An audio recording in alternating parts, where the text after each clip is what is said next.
Further EES machines to be set up at the airports to mitigate post-treaty implementation issues. Parliament unanimously passes a bill to introduce tougher release rules for sex offenders. Andy Burnham is the new UK Labour Party leader and will be the next Prime Minister. Gaming group Entain announces redundancies representing around 2% of its global workforce. And it's the 10-year anniversary of UNESCO World Heritage status for the Gorham's Cave Complex.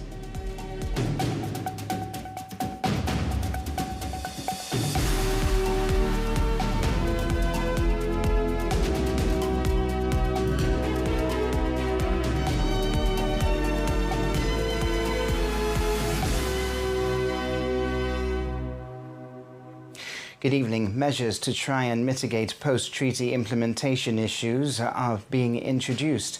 Further EES machines are to be set up at the airport over the weekend. This was revealed by the Chief Minister on Viewpoint last night. Fabian Picardo first explained measures at the frontier to avoid foreign taxis coming into Gibraltar. I think it's very important that we understand that the level of detail with which we look at things is not necessarily the level of details with which it's been looked at elsewhere. And we have an obligation to communicate the things that matter to us. Well, I think one of the things that we failed to do yesterday in the euphoria of removing the gates is put a very clear sign, a traffic sign at the frontier, which we must do, and it's already being commissioned, that says no taxis, no servicio público, no Uber, no Bolt. So that the guy who's coming, who may in all innocence just have been told that the frontier is now down, and a client says to him, "Ay, llévame a Punta Europa en Gibraltar," knows that he can't do that. So John Cortes is writing to all of the mayors in the region, to the Junta de Andalucía, and to all of the regional authorities, setting out this part of the treaty just in a friendly way, reminding that this is the way that it works. We'll be writing to all the taxi companies, we'll be writing to Bolt and to Uber, telling them that they cannot program this. To an extent, the teething problems are when you say, oh, okay, we know that we've agreed the right thing, but we haven't done enough to make sure that people do not make this sort of mistake. So you need a communication campaign, basically. I think that's right. And we can't expect necessarily that this will be interesting to the Spanish government to do. So if we want to ensure that people know this through our public channels and directly, we need to be doing this communication. At the airport, the issues that we have had are twofold. We are having the issues that all of Europe is having with the EES, in particular because our Spanish colleagues did not have enough of the EES machines. There are more EES machines coming. They will be set up, as I understand it, by Sunday. We've had another problem. We've had three machines, is that right? That's what I was told. We had 3 machines on entry and I think only 1 machine on exit, but there are more machines coming, so I think every place will have 5 machines at least. These are the registration ones? These are the EES machines. Yeah. And then after that you've got the E-gate. Then after that you've got the E-gate. And the problems that we had with the E-gate relate to an inability by the subcontractor of the Spanish government to confirm the use of the Gibraltar civilian registration card and the ID card. That is now confirmed. We're waiting for the update to be done. We expect it will be done during the weekend or very early next week. In the interim, we have reached an arrangement which will put Gibraltar residents at the front of the queue. But to do that, we need to slightly rearrange the way that you get to first the BCA and then the Schengen check. That will be 72 or 96 hours. Look, I think we're not in a bad place if those are the only teething problems that we have. And then Gibraltar becomes, as I think it will become, Joshua Hassan Gibraltar International Airport will become one of the easiest places to access the European Union through once these machines are working. The traffic authorities of Gibraltar and La Línea are to work together to mitigate difficulties caused by the fare across the border. Diversions are in place that mean every car crossing into Spain has to make a left turn and then face multiple pedestrian crossings. Number 6 says meetings are being organised between the respective authorities to find short-term solutions for Fare Week. It says in the long term, over coming months, plans for new traffic and pedestrian arrangements across the border should alleviate these issues more generally. The Chief Minister said he spoke to La Línea Mayor Juan Franco this afternoon. He said this is an example of the cross-border cooperation brought about by the treaty, adding they're committed to working together for the benefit of everyone who crosses the frontier. A bill to introduce tougher release rules for sex offenders has unanimously been passed in Parliament. The House went through a number of bills and voted on the appropriation bill, with the opposition voting against the budget. The Prison Amendment Act amends the Prison Act so that a prisoner serving more than 12 months for an offence on specified sexual offences will have to serve at least 3/4 of their sentence before becoming eligible for parole. Presenting the bill, Justice Minister Nigel Feetham said it was a firm but measured response. It introduces restrictions on cautions when anyone over 18 admits to an offence. A caution will only be available in exceptional circumstances and with the consent of the Director of Public Prosecutions. Bail after conviction would only be available when there's no real prospect of jail time or where exceptional circumstances exist. Putting one's affairs in order would not fall under extraordinary circumstances. The Act also raises the statutory ceiling for sentences from 5 to 7 years. Nigel Feetham said the amendment is targeted at child abuse and sexual offences, including the possession or distribution of indecent images of children. Saying the opposition would support the bill, his opposition counterpart Joelle Ladislaus said it was an issue that transcends party politics. She advocated a further measure for Gibraltar to introduce its own sentencing guidelines. In response, the Justice Minister says he'd written to the Chief Justice requesting a review of sentencing guidelines in certain areas, as this is his statutory power under applicable law. Other bills debated today included the Supreme Court Amendment Act, which widens who can carry out reserved legal activities. The Legal Services Act aims to extend the provision of legal services provided by people employed by the government to include any statutory authority, any wholly owned government company or corporation, and the Gibraltar Savings Bank. The Transport Amendment Act allows for the introduction of a third registered owner for taxi road service licences. Licences would be revoked if this is not adhered to. And a fourth bill amending the Crimes Act adds transgender identity to victims of hate crimes. It includes a stirring up of hatred against transgender people. The Act, however, defines hatred offences so as not to suppress free speech. Supporting the bill, introduced by Equality Minister Christian Santos, opposition member Atrish Sanchez said MPs had a responsibility as legislators to support all vulnerable communities. All these bills were passed unanimously. The government's new surveillance bill has been passed despite the opposition abstaining from the vote.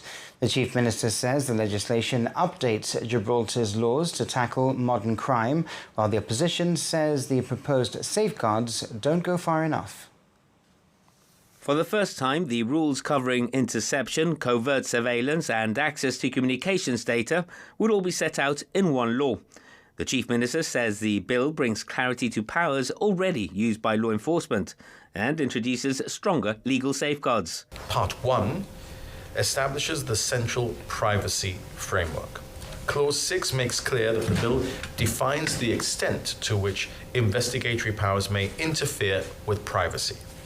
That's obviously, Madam Speaker, something that must be done in a very tightly controlled manner, because the right to privacy is a right contained in our Constitution. Clause 7 imposes a general duty in relation to privacy on the competent authority when deciding whether to grant, renew, modify, or cancel authorizations. That duty requires the authority to assess whether the objective sought could reasonably be achieved by less intrusive means, to consider the sensitivity of the information being sought, and to ensure that any interference with privacy is necessary and proportionate. Fabian Picardo says surveillance would only be permitted where it's justified, with additional protections for legally privileged and journalistic material. He also said unlawful interception would become a criminal offence. And Clause 13 creates civil liability, enabling affected persons to bring proceedings where interception occurs without lawful authority. Clause 16 establishes the offence of unlawfully obtaining communications data by a relevant person. And Clause 17 ensures that equipment interference may only be carried out where authorised, thereby preventing unauthorised access to electronic systems. Again, a new protection, Madam Speaker, so that if you don't do it in the way the law requires, you will be acting illegally. The opposition supported updating the law, but argued the checks on those powers should go further. Joel Ladislau said Parliament was being asked to approve some of the state's most intrusive powers without enough independent oversight. Whereas there are various layers of oversight for the appointment of an investigatory powers commissioner. I'm going to refer to them as an IPC, moving on. And the competent authority. They must be appointed by the governor in consultation with the chief minister, acting on the advice of the Judicial Services Commission. The same can't be said for the proposed mechanisms for the removal from office of the investigatory powers commissioner. Under this bill, the IPC and the competent authority may be removed from office by the governor with the agreement of the chief minister, for inability, I note, to discharge the functions of their office or for misbehaviour. The issues which arise, as we see it, the procedures to be followed for initiating the process for the removal of an IPC under sections 117.5 and 132, I would humbly say are not clear, Madam Speaker, and in its current form, that section is giving a sense of déjà vu, following on from the recommendations which were made in the Openshaw reports as to the amendments that should be made to section 34 of the Police Act, which relates to the removal of the police commissioner. The opposition questioned the lack of prior judicial approval for some surveillance warrants and said that while it backed the bill's objectives, it could not support it in its current form. The government says Gibraltar must act now to protect its identity and public services from growing population pressures. Parliament has approved legislation making it harder to obtain Gibraltarian status, although the GSD abstained, saying it lacked enough information to support the changes. The government has pushed through reforms that will make it harder to qualify for Gibraltarian status. The changes remove what has become known as the grandparent rule, meaning status will no longer automatically flow through a grandparent's entitlement. The bill also increases the residency requirement for some discretionary applications from 10 to 20 years.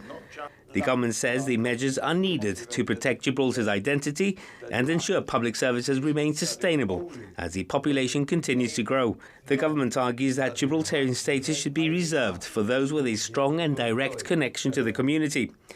The opposition did not vote against the legislation, but questioned whether the government had presented enough evidence to justify such significant changes.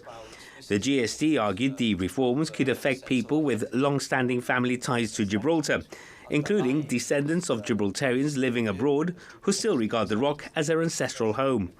While welcoming protections for existing residents, it said it had not received sufficient information to support abolishing the grandparent route or extending the residency requirement.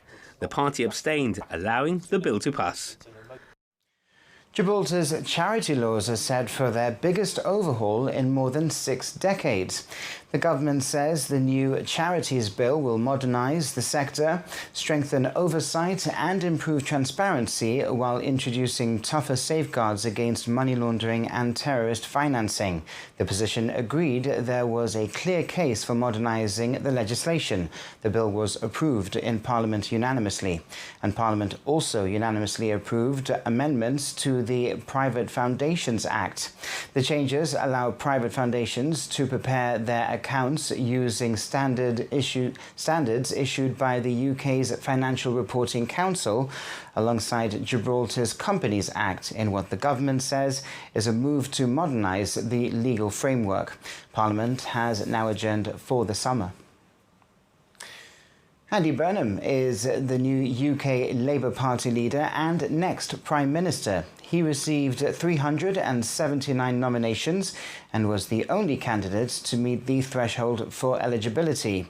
He was also backed by all the trade unions affiliated with Labour. We are united, and we put the power that comes from that unity at the service of people and places who have been waiting too long for politics to let them hope again. And that's what we're going to do, everybody. We're going to give them hope back. This is a proud moment you have given me and my family today, and an emotional one. But it is one for which I am ready. I am ready. Andy Burnham is expected to become Prime Minister on Monday. Sir Keir will meet King Charles to formally offer his resignation, after which the King will ask Mr Burnham to form a government. Gibraltar's largest private sector employer, Entain, has announced redundancies representing around 2% of its global workforce. Ladbrokes owner Entain says around 500 roles will be removed across the group as part of an organisational restructuring aimed at improving efficiency. Entain has not confirmed how many jobs in Gibraltar are affected, saying it is not commenting on individual territories. However, GBC understands that some Gibraltar-based employees are among those impacted. Entain says the changes are designed to improve operational agility and are part of an efficiency initiative and not a specific response to increases in UK gambling taxes. In a statement to GBC, the company says it's begun implementing organisational changes that it says will regrettably impact a number of roles across the group over the months ahead. The company says the roles are primarily within its central corporate functions, including people, finance and governance, as well as its product and technology teams. It adds that affected employees are being consulted. The announcement comes after Entain said in March that it expected proposed UK online gambling tax increases to add around £200 million a year to its costs and outlined plans for wider cost-saving measures. Earlier this year, Entain officially opened its refurbished Gibraltar headquarters following a £7.5 million investment and signed a new 10-year lease, saying the project demonstrated its long-term commitment to Gibraltar. Entain told GBC, "We are proud of the contribution that our teams and operations make to Gibraltar's economy." It said, like any modern business, we keep our requirements under constant review. We're watching GBC News. Still to come, a record number of active business registrations. The Office of Fair Trading's latest annual report paints a positive picture. And Gibraltar marks 10 years since the Gorham's Cave Complex was granted UNESCO World Heritage status. We'll be back in a few minutes.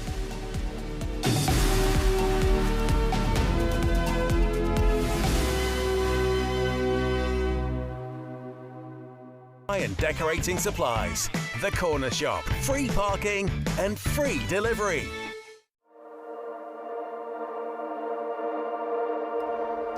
For more than 60 years, we've been there for the moments that have shaped our community. Through times of celebration and challenge. Through historic events, unforgettable stories, and the news that mattered most. Generations have turned to us for trusted, reliable reporting, keeping you informed every step of the way. Today, that same commitment continues. Now you can get the latest local news, breaking stories, and important updates directly on WhatsApp. Trusted journalism since the 1960s. Follow our official GBC News WhatsApp channel and stay connected to the stories that matter.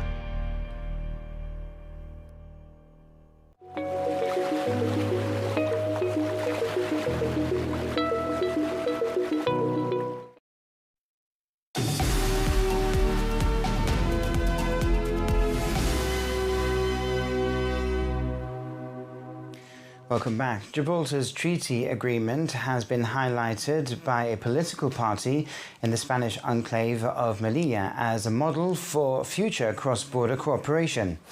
Nueva Melilla, which has representation in the city's assembly, says the new arrangements at the Gibraltar frontier show how neighbouring communities can benefit from easier movement and stronger economic links. The party says it would like to see closer ties one day between Melilla and the neighbouring Moroccan city of Nador, including cooperation in areas such as trade, tourism, education and infrastructure. It argues that Gibraltar demonstrates how practical cooperation can be developed without either side abandoning its position on sovereignty.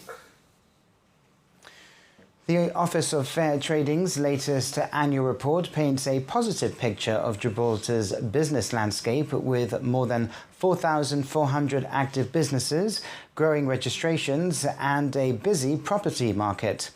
At the same time, it highlights new enforcement activity and ongoing efforts to cut red tape. Well, Katie Docker spoke to the CEO of Business and the Office of Fair Trading, John Paul Fa, who said new business registrations were up around 10%, with construction and food and drink businesses accounting for the highest number. Overall, it doesn't really tell you too much in isolation because you can't really establish the value of each of those businesses that are being licensed and registered. But then when you take that together with the employment data and you take that together with tax data, then together it starts to build a very good picture of how resilient and successful our economy is. One of the department's main focuses has been making things easier for new businesses. So we have a number of different initiatives. The latest one that we've rolled out is coupled with the new residency platform. So any new business that's making a residency application first has to make a business application. Before, those were separate processes for licensing and registration, and for the first time ever, that's now a merged process. The report shows the property market doing well, despite treaty uncertainty and the residency freeze, with an increase in the number of properties sold. This data relates to the previous calendar year, so I think it would only catch the first 3 months of the residency pause and not the 6 months that we saw during this year. But the overall data is positive. If you look at the trend, it's upward. It's not an insignificant amount. I think we're talking 40-odd million pounds. And again, this evidences the liquidity and the interest that we have in Gibraltar's property sector. It's a data set that's very important to the people, the real estate agents that we regulate, and they use this to provide, it gives them another selling point to show their customers. Consumer complaints are down. Does that mean more people are being compliant? Well, we do have an online tool for reporting consumer complaints. That tool makes it easier for people to upload supporting documentation. It standardizes the way that we collect that data, but that's a result of how people engage with us. So I'd like to say that it's also the traders in Gibraltar improving their service and us receiving less complaints as a result. More visible enforcement has also been one of the department's key priorities. We've run different campaigns down at the entry processing unit and also at Four Corners, where we stop vehicles that are transiting into Gibraltar and we see have a commercial purpose. We check if they're licensed and registered, and then we take enforcement action against the ones that aren't. So what is the OFT planning for the year ahead? The main aim for the year ahead is to assist businesses in the transition through into a treaty-based economy. John Paul says enforcement will continue to be a key focus for his team, with an announcement on that expected soon. It's been 10 years since the Gorham's Cave complex was granted UNESCO World Heritage status. During that time, there have been numerous discoveries, including new chambers within the cave complex itself. On Gibraltar Today, Kellyanne Borge asked Professor Clive Finlayson for his recollection of the day the announcement was made back in July 2016. You get a feeling of numbness, I guess. You know, you're building up, your adrenaline's going high, and all this was going on, and suddenly someone was like, wow, we got it, now what? You know, but it was great feeling. But I do remember that although the document that, you know, the certificate that gives us the status is dated 17th of July, which is today, that was a Sunday. And the actual vote happened on the Friday, the 15th, and this is in Istanbul. And what happened immediately after the vote was there was a coup d'etat in Istanbul, which was then sorted out. So I think there was a bit of that uncertainty, but the actual vote took place on the 15th, and that was the nervous bit. And then once that happened, it was that feeling of relief and almost not believing it. Mm-hmm. Yeah. How huge has this recognition been for the site and for Gibraltar as a whole? I mean, I think it's been massively important. It's shown that the work we've been carrying out now for 37 field seasons, to me, it's almost my entire life.